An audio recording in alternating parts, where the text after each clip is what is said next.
Hi everybody, in this video we'll discuss how to express your answers in the correct units in physics.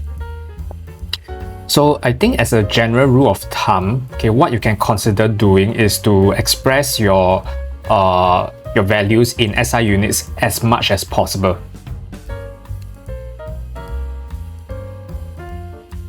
Why doing so would be recommended? We'll use a few examples to illustrate. Let's say for example, if you want to calculate pressure, and most of the time when we calculate any quantities in physics, we tend to use an equation. So for example, pressure would be force divided by area. So imagine if we need to calculate the pressure in SI units, which is like Pascal in this case. Then if you were to use the force in SI units, which is Newton, and if you use, or rather if you express area in SI units, which is meter square, then automatically when you put in these values in this formula, the pressure calculated will be in the SI units, which is Pascal. So another example would be, let's say when we are trying to calculate power. So one equation we can use is energy over time. So if we need the power in SI units, what we can do is, for the energy here, we can also use SI units, and the time we use SI units, which is seconds. For energy, the SI units is joules, by the way.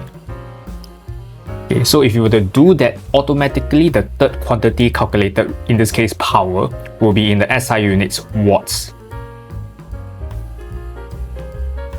So let's use another example. Let's say if we want to calculate work done.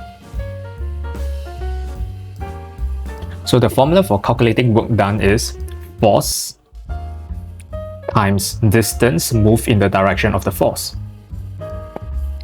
So if we want the units for work done to be in joules, which is the SI units, then what we can do is, for the force, we need to express in SI units, newtons.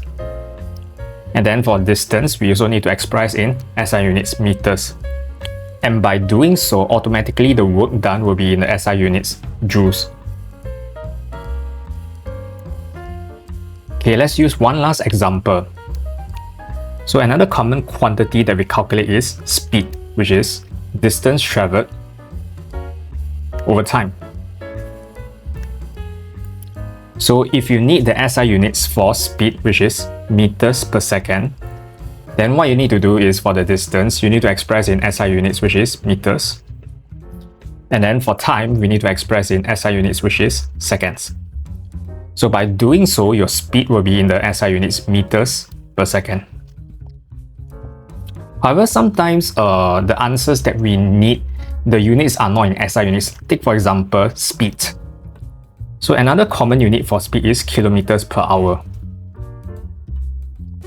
So if you need the units for speed to be in kilometers per hour, in this case, the distance we need to express it in kilometers, and the time we need to express in hours.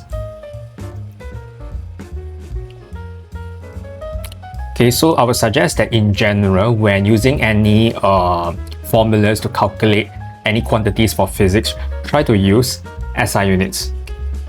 Because ultimately your answers calculated will be automatically in SI units if you use SI units for the rest of the quantities. Although there are exceptions to the rule, like just now what we saw, kilometers per hour for speed, which is not in SI units. So I hope you find this video helpful. Do consider liking and sharing this video, and do consider subscribing to this channel. And drop me a comment to let me know what other content you'd like to see in this channel. See you in the next video.